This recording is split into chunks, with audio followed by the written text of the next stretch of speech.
Welcome into another edition of New Track Record podcast from the WELT studios. Caleb Hatch, Justin Kinney with you. The IndyCar offseason rages on, and we at least have some news as we record on Thursday, November 6th. We have a driver announcement. We have a driver with a contract extension. We have some testing stuff. Lots of little tidbits all to get to on this week's episode. But first, hello, Justin. Hello, Caleb. How are you? Good. And you are in the midst of preparing for something really important this weekend. Very, very big for our listeners. If anybody's ever played Axis and Allies, the board game Axis and Allies, there is a tournament, Axis and Allies 3-day tournament in Dayton, Ohio, which is where I'm heading tomorrow with my two brothers, one of which I'll be partnering up with in this tournament. So what is on the line, you ask? Other than world domination, right? And the future of democracy in the world is all expenses paid because it's only in Indianapolis, but you get a free Gen Con pass for next year in Indianapolis. Gen Con is where the World Championships of Axis and Allies will be held for 2026. So a lot on the line. Would you get to participate in the World Championship? Yes. Okay. Only the winner. Is this like a regional tournament? Or? Yeah, it's kind of like a qualifier of sorts. Now, you may be able to buy in for the World Championships next year if there's open spots, but this guarantees you a spot in the World Championship. So if you are, if you know of Axis and Allies, and there's been various A&A games that have come out over the last decade, 12 years or so, it's basically a World War II game that you are the Axis or the Allies and try to conquer the world. So it's kind of like Risk on steroids, basically. So a lot on the line this weekend, and I'm sure. And the funny thing is, they will be streaming some of the games. So on YouTube, or probably on YouTube. So you'll be able to tune into all the exciting action from Dayton, Ohio. You'll have to post the link on your social. I will have to if they broadcast one of ours. We're also looking forward to on Saturday. They have a Bombers and Brews event at the Air Force Museum in Dayton, which if you've ever been, it's a phenomenal museum. Now it's closed to the public because of the government shutdown, but it will be open for Bombers and Brews on Saturday evening. So you will get to see planes? Yeah. That's we'll be able to go in. There'll be a couple cockpits that'll be open for different planes. So we're looking forward to that. So it's going to be a fun weekend. We got to find something to fill our time without IndyCar. You and I have football, especially college football to watch. But, since I have YouTube TV. I'll be honest, the longer this goes, the more I'm like, I don't really need ESPN that much until we get to the college football playoff, and then I'll be panicking. I was frustrated last Saturday when I was stuck watching USC Nebraska at night and Purdue and Michigan, which Purdue did hang around. Mm-hmm. But just go buy an antenna and you'll get ABC. Like I told you, it's 2025. I shouldn't have to go buy an antenna. It's like $25-$30, but as we said to our listeners who wanted to get Fox. It'd be a whole thing. It's so easy. It is the easiest thing. The longer it goes, the more I may have to. But at least it's going on, A, now, and B, it wouldn't be affecting our IndyCar watching on YouTube TV. Yes, that is true. Being on Fox. So another week of not a lot of news, but we'll cobble together something to talk about here this week. I am jealous of your Axis and Allies. It brings back memories in high school. It's total nerddom. We're a bunch of nerds on this podcast. In high school, we would play Axis and Allies after like home football games at my buddy's house. Yeah. So that was a fun activity to do. Obviously, I played a lot of Risk growing up, less so Axis and Allies, but still a fun game. We did a lot of Risk. We had a Risk phase in college when I don't know if it was because we were partied out or what, for like 2 months we didn't go out. We just stayed at home and drank and played Risk. I don't know, but that's the kind of nerds you have hosting this podcast. I don't know if this is as big of a risk maybe as some people think, as we'll segue into IndyCar talk. But Foyt Racing announced officially that Caio Collet will be the driver of the number 4 car sponsored by Combatrans, which is a Brazilian logistics company. And I also did see that Band TV is back as the provider in Brazil for TV watching for Brazilians, which I thought was notable because I know that's, I think, kind of a bigger channel, if I'm not mistaken. But I think those two things coinciding is obviously not a coincidence. But I'm really excited. You have Caio Collet, who finished second in lights, won some races, was competitive, tried to make it a championship battle with Dennis Hauger at the end. Couldn't quite make it happen. But I think he's a talented driver to have the guys who are 1 and 2 in the championship in 25 competing for Rookie of the Year. I mean, that's what you ask for, right, in terms of drivers advancing. So as someone who is speculating that Collet could be the play for the second Foyt car since Nashville, I feel pretty validated to have seen this official announcement. That was just a hunch at the time. It's not like I had any inside info, but I thought he's pretty good. I think he'll move up to IndyCar, and that's exactly what happened. 2 years of Indy Lights, both with HMD. You mentioned runner-up last year, won 3 races. The year before, finished third and won at Mid-Ohio. In 2024, he has raced in Formula 3. He raced in Formula 4, I believe, and raced in some, I think he won Formula 4 in France, I want to say, several years ago. So this is a guy that's very much experienced in a lot of different open wheel formulas. And don't discount the fact that Caio Collet is Brazilian as well. We've talked about the lack of Brazilians in the IndyCar series compared to even 5-6 years ago. So restarting that pipeline would be phenomenal for IndyCar. So in that respect, you hope that Caio Collet can make some noise in IndyCar as we try to regain some Brazilian flavor in the series. You talk about Brazilian flavor. I mean, just 6-7 years ago, you had Tony Kanaan, you had Elio Castroneves, at least coming back for the 500, and then he rejoined full-time. Matheus Leis very briefly. But for IndyCar and the Brazilian heritage, I think this is big. There are a lot of Brazilian fans. You still have Elio in the Indy 500 for the foreseeable future, we think. I think this is not just good for Foyt, good for Collet. I think this is also good for IndyCar. It definitely is. And going back all the way, Emerson Fittipaldi, of course. And it feels like, we've had, like you mentioned, some guys here or there, but I mentioned Gilles de Ferran, the late Gilles de Ferran, of course. And it's just a place where so many good drivers have come from that have made their way into IndyCar and open wheel racing.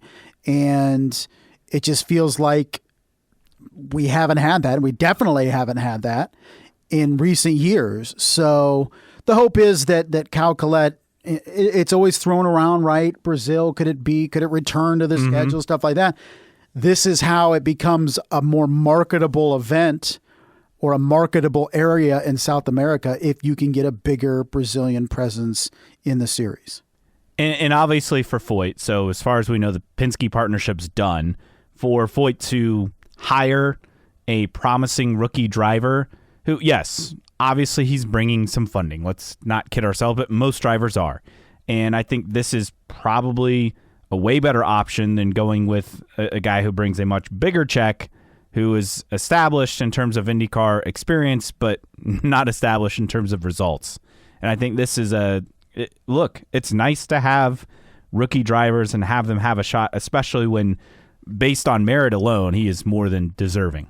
And I told you this, like earlier today, is when we'll talk about Devlin DeFrancesco and Stingray Robb and whether they're going to find a home in the series for 2026 or not. And it's better for IndyCar if they have more qualified drivers and not simply ride buyers. And that's not discounting the majority of the drivers that have to bring some funding, but the drivers that bring a significant amount of funding yet have underperformed in junior formulas and basically are only in the series because they bought their way in. Let's be honest, right?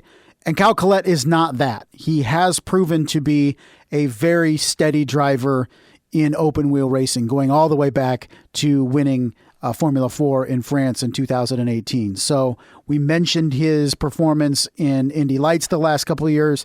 This is a guy that has, quote unquote, earned the spot, earned the opportunity in IndyCar, and we'll see what he makes of it. And even recently, there have been drivers who we thought, are they really deserving of a ride? Like Kevin Simpson. And yeah, rookie year is a struggle, but you kind of get a pass for that. And year two, obviously, breakout season for him in terms of results. So good for him. And then there are others where this is a make or break year in 26 for Nolan Siegel in terms of that aspect. So we'll see. But as we look at the grid, we have one and technically two, I guess, seats, full-time seats available. Obviously, a seat at Coyne. Is it Grosjean? Is it Daly? Is it someone we've never heard of? Who else could it be? I mean, obviously Jacob Abel says he wants to return. Stingray Robb technically is locked in at Juncos. I guess there's one truly available seat that we know of, and then two others that may be available that's unclear, with Stingray Robb at Juncos and then Devlin DeFrancesco at Ray Hall Letterman Lanigan Racing. I don't feel like either of those situations will resolve themselves before the end of this year. No, it doesn't look like it. I mean, we talked last week about could Coyne, the famous by Halloween. Now it doesn't look like that's even close. I guess maybe the biggest thing with the addition of Caio Collet is we actually will have a Rookie of the Year battle next year. Yes, that's exciting too. Which, up till Collet's announcement, it was just Dennis Hauger as the lone rookie. So we have two rookies now locked in, and that could be it. I mean, you name the ones that are on the short list for that Dale Coyne Racing seat.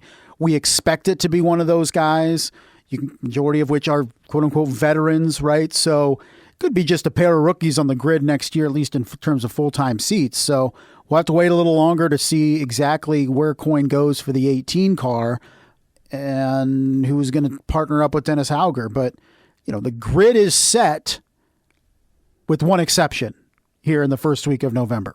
And potentially two other exceptions. Yes. I guess there's asterisks, right, beside the 30 with Devlin DeFrancesco and the 77 at Juncos. So who knows? But as of right now, a two-man Rookie of the Year race for 2026. Then the other bit of IndyCar driver news for this week is that it's confirmed a contract extension for Kyle Kirkwood at Andretti Global, which I think will soon be TWG Motorsport. It wouldn't shock me, but a multi-year contract extension. I think this is notable because Kirkwood was seen as a guy who'd be a perfect fit for Penske. After 26, I believe. There's rumors that Newgarden's going to leave Penske after 26. We'll see if that comes true or not. But he's kind of the perfect Penske-type driver, and for him to stay, I think this represents a big shift for IndyCar. We were kind of talking about this before we started, but you have two teams that have significant financial backing that are not run like your typical IndyCar team, that being McLaren and now Andretti Global. Obviously, Andretti with the TWG Motorsports and TWG, who owns the Dodgers, just won the World Series. They now also own the Lakers, I believe, the majority share, the Los Angeles Lakers. I'm sure there are several other sports franchises. Celtics, are you going to say? I can't remember on that because the Celtics did just sell not too long ago. But this is a huge conglomeration. They own lots of properties, sports, non-sports, and then obviously McLaren. Those two teams, I feel like, are on a different level, even compared to the Penske's and Ganassis. Yeah, very much so. In IndyCar. And I think this, to me, represents a big shift in terms of if you're a driver, what teams you want to be with. And I think we're seeing that play out. Lundgaard going to McLaren last offseason, Kirkwood with the extension, Will Power coming to Andretti. Yeah. I think we're wanting to leave. Yes, I think he had an offer. I think we're looking at a change in IndyCar, and whether you think this is for better or worse. Whereas, yes, Penske and Ganassi are the dominant teams currently. I don't know if that's going to play out long term anymore. Well, we know how racing goes. The team and teams with the most money to throw around inevitably find their way to the top. Yes. Right? And for the longest time, that was Penske. Everybody looked at Penske as that team that had the most resources. Chip Ganassi has done a great job in effectively becoming the 1A or the 1B, depending on who you want to put. And those have been the two dominant forces in this sport for the better part of, 10, 15 years? Yeah, I mean, you could say 25. Really, since the split in kart, you had Ganassi dominate and then Penske dominate right after their big downturn. Then you have the IRL era where it was Penske and Ganassi swapping titles once they fully came over, and it's kind of stayed that way. Very much so. And of course, no team has won a title since Ryan Hunter-Reay in 2012 with Andretti. Now, all of a sudden, to your point, you have Arrow McLaren that is a much more, let's say, rich entity than Penske, at least Team Penske. And then you have Andretti Global, and you mentioned Mr. Taurus and everything he owns. I mean, the dude just... Well, and he pales in comparison to Mark Walter, who is correct with, it's the Walter Group, right? Right, so, yeah. So it's... And then Guggenheim Partners, right, owns the whole thing above that. This, like, there's so many levels. Dan Taurus, Mark Walter, Guggenheim. You find a rich person, and there's a rich person that owns above them, right, in this hierarchy. But basically the point is you have two teams now that have immeasurable amounts of capital to invest in their teams. And for a long time, it was just Penske and Ganassi. And now you have double. And what does that do to change the landscape of IndyCar racing in the near term? None. We've seen McLaren maybe take longer than people expected, but I think they're getting closer and closer with every season.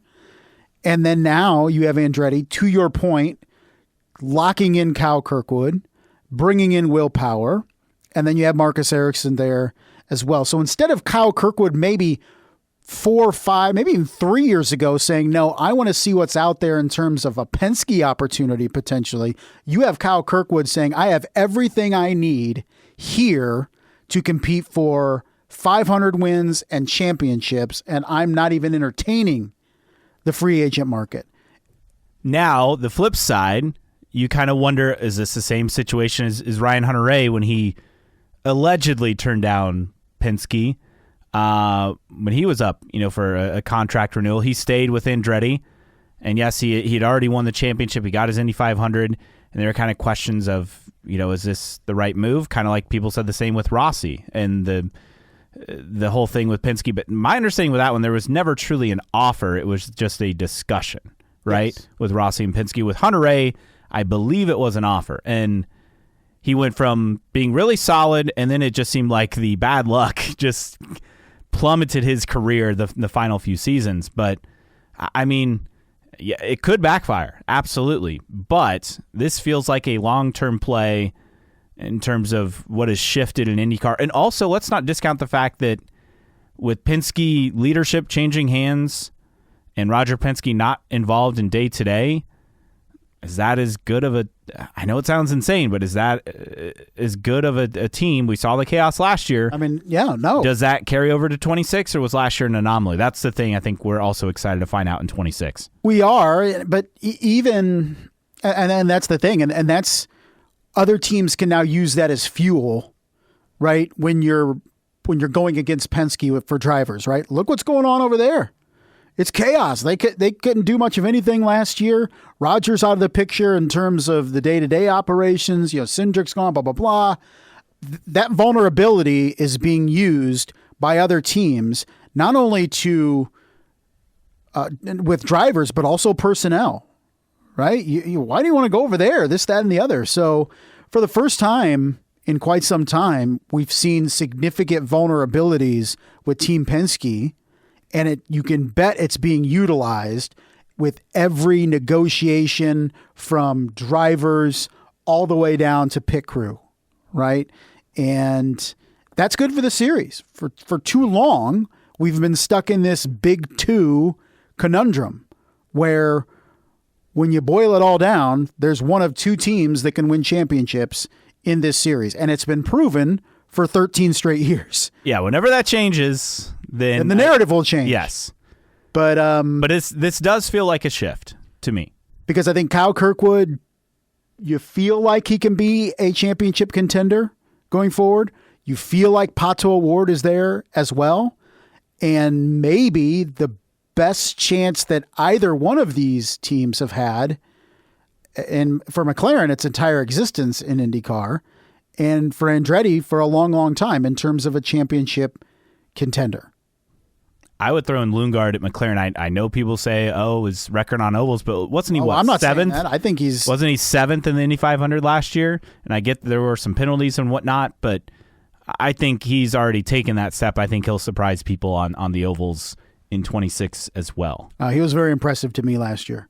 The oval racing is coming along, but even in the short time we've seen him in the series, I think he's tremendously improved. For sure. So that's a look at the driver news on the IndyCar side. There was an announcement as well on the Indy Lights side as AJ Foyt Racing, which is partnering with HMD, back in lights. And they've announced that Alessandro Di Tullio will be with the Lights program for 2026. Another addition to the field. So first driver named for them. He is an American from Miami, Florida. Participated in USF Pro 2000. Finished fourth in that series in 25. Was fourth in USF Juniors back in 22. And so he's getting the call up.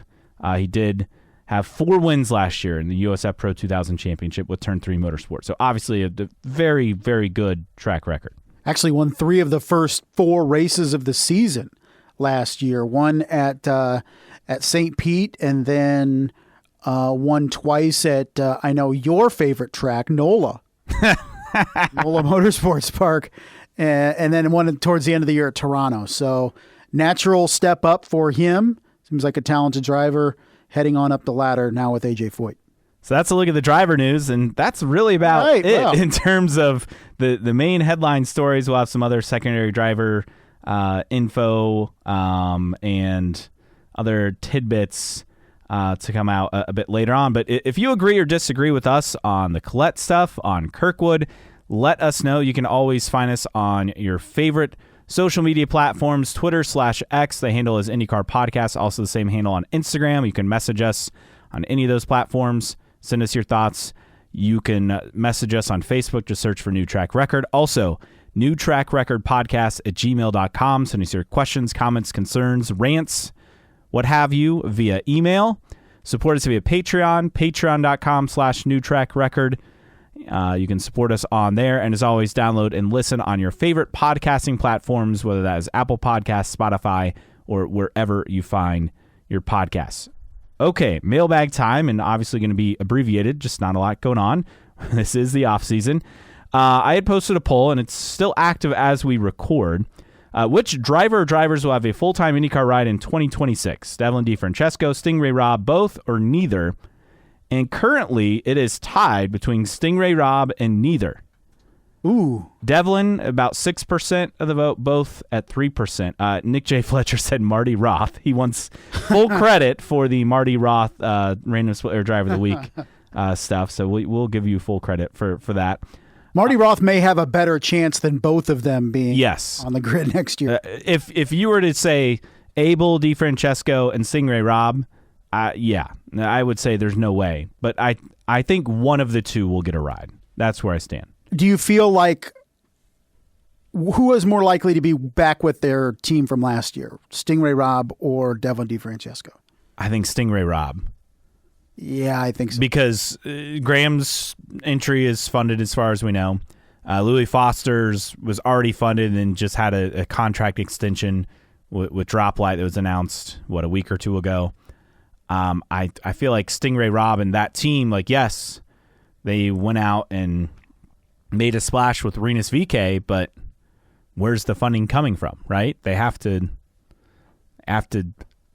unless Brad Hollinger is like, okay, all chips in, let's make it happen, have 2 paid drivers, which to me, the delay for both those teams tells me they're trying to make it work, and they're working against the clock. And once you get past, I don't know, the first of the year, that's when the pressure's really on in terms of testing and getting stuff prepared for St. Pete, which, don't forget, they'll head to St. Pete. It'll still be late February, and I think the race is, March 1st? So it's a tight timeline once you get past Christmas and New Year's and it's the start of the year. Like, that's crunch time. So I think if they don't have anything figured out by then, and I think those guys will retain their seats.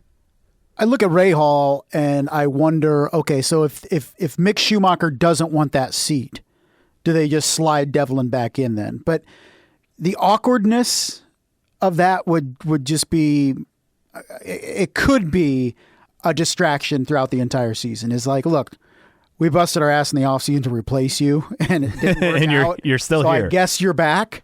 I don't know how well that would go for all involved. And then it's almost the same thing with Stingray Robb, right? Now, we don't have any particulars on who it could be instead in the 77, but it's the same vibe, right? We don't really want you back. Contractually, we may have to bring you back, but we're trying to find enough money so we don't have to bring you back. So it's very similar situations for both. Even if it doesn't work out for those teams and who they're targeting, it's still going to be really, really weird if in the new year you're like, yeah, Devlin, come on back. Or Stingray, yeah, come on back. We haven't mentioned you all off season, but sure, we couldn't find anything better. So we'll take your money. Here's the ride for 2026. But after this, you're definitely done with us, just to let you know. This from Lynn_IndyCar. The power of the TWG Sports Empire. World Series champs, check. Buy NBA team, check. Start an F1 team, check. Start to build an awesome IndyCar team. Get power from Penske. An extension for one of the best drivers. What's next for 26? Extra, buy an NFL team. It would not shock me if they try to buy an NFL team. But I just don't know what one's coming on the market anytime soon. Whichever one it'll be in the billions of dollars. Yes, multiple billions of dollars. Elsewhere on the mailbag, Run_Mark_Run said, we need to figure out how the Freedom 100 hurt you and why you hate it so much. We don't hate the Freedom 100. The reality is it's not coming back. As long as Penske owns Indy Lights, the Freedom 100 is not coming back. Plain and simple. I just feel like maybe if the Freedom 100 was supported as well as it is now that it's gone, maybe it'd still be around. I also do think it does make a difference when your series has all the races on cable / streaming, but not on a stream only platform, because before it was Peacock only, right?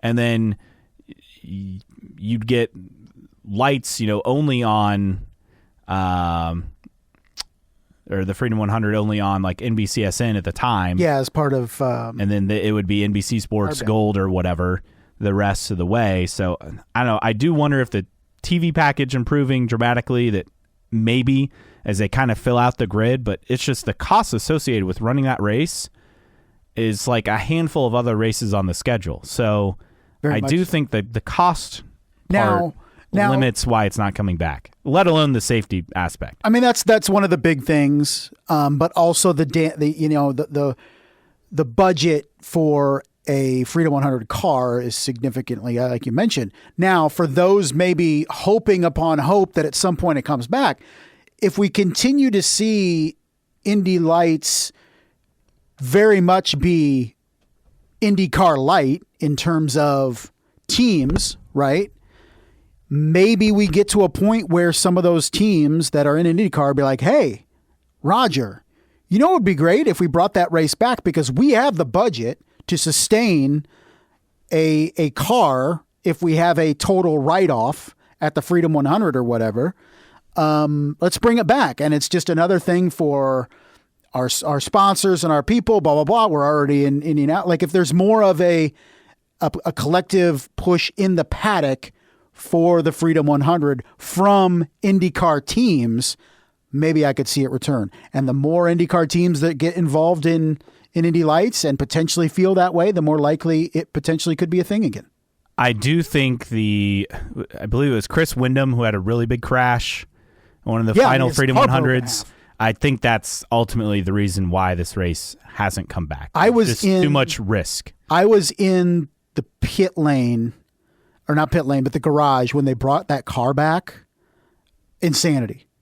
What that car looked like. Would this have been 2019 or 18? 2019, right? I think was the final one. I want to say so, because the pits are in for lights are in the old F1 garages, and I remember them bringing that back. And if you wouldn't have known that the driver was okay, you would have thought the driver was not okay in that car. And I think the way that car was destroyed scared Roger. And I can't really blame him. What does the loss outweighs the gain for running that race? Is I think Roger Penske as a businessman looked at it, and sometimes it just comes down to positives and negatives, right? And two columns and writing them in there. And the negatives for the Freedom 100 outweigh the positives. And one of the big negatives was this car may not be the best car to protect the drivers at Indianapolis. Remember, they don't have the aero screen. They have a halo. Correct. They don't have the aero screen. Fun trivia. Current IndyCar driver won the first Freedom 100. Do you know who it is? Current who? Current IndyCar driver who won the first Freedom 100 is back in I think 2002 or 2003. 2002, 2003. I will say, Graham Rahal. No. Joseph Newgarden. No, he did win one, but a couple years later. Ed Carpenter. No. Very nice. 2003 Freedom 100 winner. Which makes me think that ECR, now that they're getting semi-involved in Indy Lights, I would think Ed Carpenter would be one of those team owners to be like, hey, let's bring that thing back. I mean, is it as simple as affixing an aero screen onto that car? I don't know. I'm not smart enough to know that. A couple other mailbag entries, and we'll move on to news and notes. First from Daguerre, Japan is East Asia, not Southeast Asia. Hence, Sonoda is an East Asian driver, so thank you for that. Me correction. And my geography, right? Well, you're the same person who said that Nashville was that's in the Midwest. Yes. Sorry. Upper South. So, yeah. East Asia, Southeast Asia. I get it. And then this also from Lynn_IndyCar. Congratulations, Justin, finding the craziest career after racing from a random driver of the week, talking about Robert Dordbos. Spit out my orange juice when I heard Justin comment on his career after racing. Of course, had to look it up. 100% true. And found an article. It was a Forbes article that he linked. So if you missed last week's episode, catch it and you'll find out what we're talking about. So that does it for the mailbag. Let's get to news and notes as we keep things rolling. And this actually in from Marshall Pruitt. IndyCar has decided on their independent officiating route, which obviously is a kind of a big topic. There will be an independent board. It's created by Penske Entertainment, a 3-person tribunal who will liaise with Penske Entertainment, but function with autonomy over race control and race tech officials. Apparently, team owners were told of this plan this week. The board members have not yet been selected. There'll be a private search to hire a lead administrator to handle the day-to-day running of the new organization, report to the board. Basically, everything is imminent. Preparations underway for this. My question is, who pays the... So Penske Entertainment will pay for... Right. So they're independent, quote unquote. And I'm not saying this because I think there'll be conspiracy theories and all that stuff. What I'm saying is it's not truly independent if the paychecks are coming from Penske Entertainment. Right? Am I wrong in saying that? You're not wrong. And the other aspect with race control in particular, I mean, a lot of people will call this out where, Arie Luyendyk obviously helped Rinus VeeKay's career. Max Pappas has a connection. I'm trying to remember. He's like he's the uncle of, is it one of the Fittipaldi brothers, right? Yeah. Or, well, I guess it'd be both of them. Yeah. So you have that aspect. There are too many kind of red flags now with setup. Now, that's not to say those two won't be in race control still, but you'll have an independent panel basically over them. I think that's the key thing. Yeah, that's the thing is later in this story that's up on racer.com, Doug Bowles says this board will not be sitting in race control or standing out around tech, helping call penalties real time, says Doug Bowles. Operationally, you're still going to have a race director. You're still going to have the tech team. All these components as we now know them. I don't think we're going to see that drastically change. It's going to be the way that it's led and the way that it's clearly independent from any influence from the IndyCar Series, Indianapolis Motor Speedway, or its ownership, end quote, other than the fact that they're getting paid by Penske Entertainment. It's like an ombudsman, right? Yeah. I think this is a good step forward. The more you can separate yourself from rules and regs, the better. I haven't necessarily been as on board of it's outrageous that I haven't consistently pointed to race control as one of the big issues of IndyCar. We'll just say that. I do think it needs fixing or changed, and that's what we're seeing. The issue I have is there's just the inconsistencies on stuff where, correct. Okay, what's a penalty, what's not? And who knows if this independent officiating will solve that. Maybe, if anything, it can clean up the rule book to leave less questions. Well, because everything is or under IndyCar's discretion, yeah, right? This is the rule, or if we deem necessary, we can also call a penalty. Or, it's just, I don't know. If anything, maybe just the rule book needs cleaned up. For sure. Elsewhere in news and notes, testing underway. In fact, they're probably on track right now at Phoenix Raceway. Alexander Rossi, Scott Dixon taking part in a test. Remember, IndyCar racing there with NASCAR coming up in early March, second race of the season. So trying to get the tires right, which very important because NASCAR seemingly never gets the tires right, especially at tracks like that. So they're working on a tire test there as we speak. Closing arguments for Alex Palou's case, nearly $20 million in damages. Riveting. Yeah. If you want to read all that stuff, go for it. To me, I'm just waiting for what's the resolution, what are the takeaways, because everything else is just kind of conjecture to me.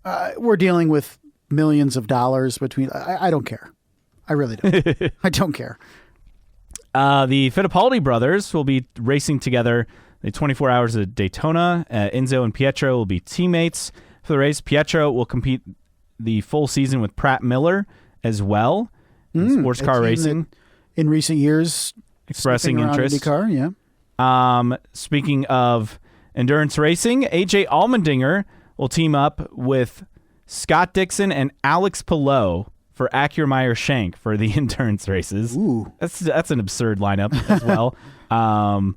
So that again for Shank, good on them. They'll have a good team put together. And then Christian Rasmussen will also take part in the endurance races with AO Racing. You'll know them because they have the dinosaur on the cars. So another one in terms of sports car racing.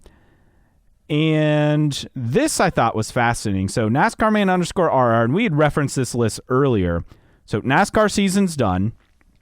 Obviously, a couple F1 races left. But the current list, number of series events over 1 million viewers. NASCAR Cup, 38. NASCAR Xfinity, 21. F1, 17. IndyCar, 5. NHRA, 2. ARCA, 1. It's still, even with I think it was a year-to-year drop of 14% from NASCAR ratings, for Cup ratings, one to the other. It's still a significant way to go before IndyCar even reaches Xfinity status at this point. So it was a good year for ratings, maybe not as high as a lot of us were expecting, but the mountain is still significant to climb. We can take a little bit of perverse pleasure to see Cup ratings fall, and people are not following NASCAR as much as they used to, blah, blah, blah. The fact of the matter is, A, their TV deals are exponentially more lucrative, and B, still many, many more people are tuning in than they are to IndyCar. So it's the gap is shrinking, but it's still a pretty sizable gap. One other thing on Phoenix, a second Phoenix test planned for January for IndyCar as they get set for that race, according to Marshall Pruitt of Racer.com. Now, have they said anything? Maybe I've just forgotten about spring training and where that's going to be. Is it going to be Not there? To my knowledge. Thermal? I thought it was going to be at Phoenix, but that's not been confirmed from what I recall. That was more kind of that would be a possibility. Yeah, we'll have to see where that's going to be at. Because as you mentioned, the season starts. we start practice in February at St. Pete. So we got about, 3.5 months. We're plugging along, folks. We're plugging along. A couple of changes in terms of staffing. We talk about the drivers, right? And I think where other key names go with teams is just as or sometimes even more interesting in terms of setting up for success. And a couple of guys have left. Brian Barnhart and Kyle Sagan have left Arrow McLaren. They're now with Rahal Letterman Lanigan. Senior VP of Operations for Barnhart, and Sagan a pit stop manager for them. So hopefully you can improve the RLL pit stops. And then Olivier Boisson, which is one of my favorite names to say. Yes, just flows off he the has tongue. left Andretti Global. He's now at Arrow McLaren, team's new head of damper engineering. Obviously, he, I believe, was with Grosjean at Coyne and then at Andretti as well, and has kind of bounced around teams, but he's now at McLaren. So comings and goings throughout the series. All right. Some driver-related news. Pato O'Ward says he wouldn't mirror Colton Herta's F2 switch if he didn't have an F1 guarantee. Eyes of IndyCar will be on him as he makes the move. That from Racer.com. Kyle Larson became the first Indy 500 starter to win the Cup Championship in the same season. You watched some of that, didn't you? I saw the overtime. That's literally all I saw. Riveting? I hate the new Phoenix layout. I'll just be honest. Really? Yes. One, because you have, remember, the start-finish line is like in the middle of a turn between turns 1 and 2. And then they're cutting like all across the track. Like if you watch, like the line just looks weird. Like yeah, I don't think that's not going to work for IndyCar, I don't think. Yeah, I haven't watched. It just looks weird. Yeah. I'm not a fan. Congrats to Felix Rosenquist. He and his wife Emile announced they're expecting their first child. Exciting stuff. Exciting indeed. We also have with IMS several announcements. One, Gamebridge renewed a multi-year extension to be the presenting sponsor for the Indianapolis 500. Not really a big surprise, but obviously something that's done well for them. You also have, and I love what they did on social media. IMS tweeted a new window over Terre Haute, and it's an Indy 500 welcome center in West Terre Haute off of I-70. I thought it's really cool. There's going to be Indy 500 related stuff, so that is now officially open. It is expected to introduce 3,000 guests to the racing capital of the world each day. So it's like a after you cross the border type thing on the highway? Yep, gotcha. Exactly. And then speaking of IMS, a couple days ago, November 4th, 6 years since a sale between, or at least the announcement, and the sale wasn't confirmed until the following January, but between Penske and the Holman George family. It's gone by pretty fast, I feel. It has. A couple of job postings of note. First off, the Indy Star has posted their Motorsports Insider job. You can check sports_Aaron on Twitter for the link to apply for that. Obviously, Nathan Brown has moved on to the Indianapolis Colts beat. The Super Bowl favorite. I know, I'm just kidding.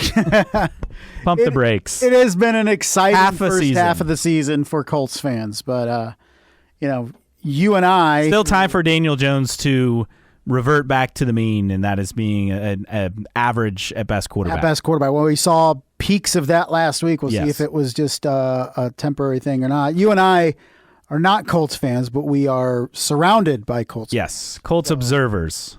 Colts observers, and a lot of people buying into this team. You and I are not. To be fair, ownership is making bold moves. They improved the secondary, trading for Sauce Gardner.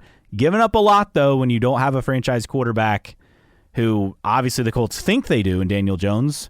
You don't give up 2 first-round picks if you're not pretty much set on giving him a long-term extension. So that's neither here nor there. Also, Arrow McLaren is hiring a multimedia producer. So if you're good with video and storytelling, you can check that out, racingcareers.mclaren.com on their site.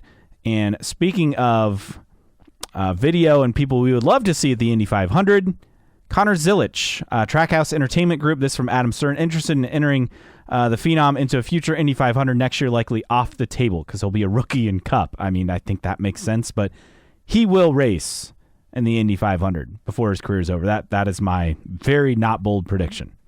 I would agree. He's the next kind of phenom coming up that will go into stock car racing, or at least the top level with Cup, and we'll see how he does next year. But probably expect him, I don't know, by the end of the decade, maybe trying out the 500 at some point. And speaking of NASCAR and how this pertains to IndyCar, the NASCAR 25 video game topped 100,000 units sold last month on console, made top 10 bestseller lists for both Xbox and PlayStation, easy for me to say, in October, according to industry tracker Game Discover Company, that per Adam Stern. Look, if you're IndyCar and the IndyCar game coming out next year, right? Yep. If you get a tenth of that in a month, I think you're thrilled, right? Or is that... Yeah, I think maybe you'd like it more, 25,000 at least for the first month, but... Yeah. I mean, hopefully between now and St. Pete, we get some more details on how this is going to look, because what released is second half of next year is the expectation. Mm-hmm. So hopefully we start getting to see some actual game engine footage and stuff like that by St. Pete, and maybe too soon, but who knows? I have been paying way more attention to NASCAR 25 than I otherwise would, considering the same company is making the IndyCar game. So I don't expect all the bells and whistles that we saw that we were seeing with the NASCAR game, but I am really excited to see at least some early renderings and game engine footage and stuff for the IndyCar game. We got some real life footage, real photos of Colton Herta testing an old F2 car in the wet at Monza several days ago. He set the fastest time for that test, was expected to test again, but we're getting photos leaked of Herta testing at Monza. I don't know. I think that's cool. Yeah, I agree. Really cool. Excited to see how he does in F2. IndyCar has launched this 10-episode deal called The Off Season with James Coker. If you don't know the name, you'll recognize his face from social media videos where he kind of goes back and forth with himself, kind of talking about stuff. That actually launched on IndyCar's YouTube channel on November 5th, so I need to catch the first episode. He does like a point counterpoint thing with himself. Yeah, like you would recognize it on social media. If you're on social media, you would know and recognize his face. Gotcha. The other thing, don't forget the annual end of season sale happening this weekend for Indianapolis Motor Speedway, but again, online only, Friday, November 7th through Sunday, November 9th. They'll have major markdowns on apparel, headwear, novelty, and collectibles. All right. All online. Check it out. Get your Christmas shopping done. Exactly. So drivers who have left their team, I'm sure you can get a good deal on Willpower, Verizon, Penske stuff. That's how this usually works. With that, I think that is everything. There are no good tweets again. The off-season just doesn't bring good enough content. With that, did we miss anything else? I don't think so. I think we made something out of hardly anything once again this week. So it's time for our random split era driver of the week. You know, I don't think we've ever had a random split era driver of the week with his name on the Borg Warner Trophy. Let me explain. What?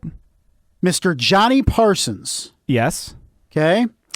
Now, Johnny Parsons, the Johnny Parsons we're talking about for Random Split Era Driver of the Week, appeared in the 1996 Indianapolis 500. He qualified 27th. He finished 28th. He was in a Lola Menard Buick. This was his first time he had qualified for the 500 since 1986. Between 1986 and 1996, he failed to qualify 8 different times. Caleb, just wild. His career goes back into the late 60s. His first attempt at the 500 was 1969. He then, in 1973, in a King Offie, had a practice crash. But so his career through the 70s and 80s and early 90s was really, really prevalent, particularly at Indianapolis. Overall, ran 102 races in Champ Car over 26 seasons.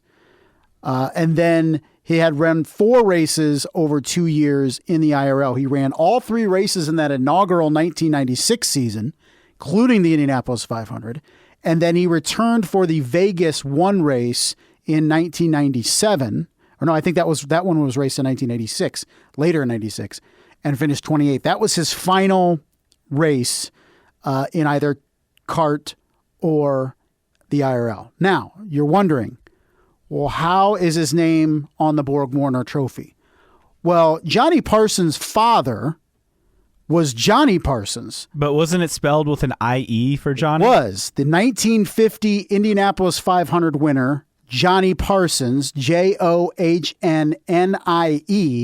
His son, Johnnny Parsons. It was spelled in the Borg-Warner, Johnnny. And it was considered to be fixed, quote unquote, posthumously after Johnny Parsons passed away, but it was decided for the lore of the trophy to keep it Johnnny. So despite never even being close to winning in Indianapolis 500, as Johnny Parsons' best finish in the 500 was 5th twice in 1977 and 1985. His name is on the Borg-Warner trophy instead of his father's name. So that's it for Mr. Johnny Parsons, Johnnny, son of Johnny Parsons, Johnnnie Parsons. Now, I found this interesting, too, when I started reading about Johnny Parsons, the Indy 500 winner. He was married 2 times, okay? His first wife, of which he had Johnny Parsons Jr. effectively with. Actress, right? Yes, Arza. They separated, but she must have had a thing for race car drivers. She married Dwayne Carter, who had a son, Dwayne Carter Jr., also known as Pancho Carter. Yes. So, just a interesting coincidence there, but interesting lore. You can see Johnny Parsons' 1950 winner at the Indianapolis Motor Speedway Museum. I do believe it's on display still after the renovation, but Johnny Parsons that we're talking about, Johnny Parsons Jr. effectively, this week's random split era driver of the week, 81 years old, native of Los Angeles, California. Learn something new all the time. I did not know that. Quick update before we go. Caio Collet actually was taking part at Nashville Super Speedway, completed his oval orientation. I believe Dennis Hauger was down there as well. Haven't seen an update, but a lot going on in terms of testing as we continue on in the offseason. We'll be back next week with the latest and greatest in IndyCar news. For Justin Kinney, I am Caleb Hatch. Thanks for joining us on New Track Record Podcast.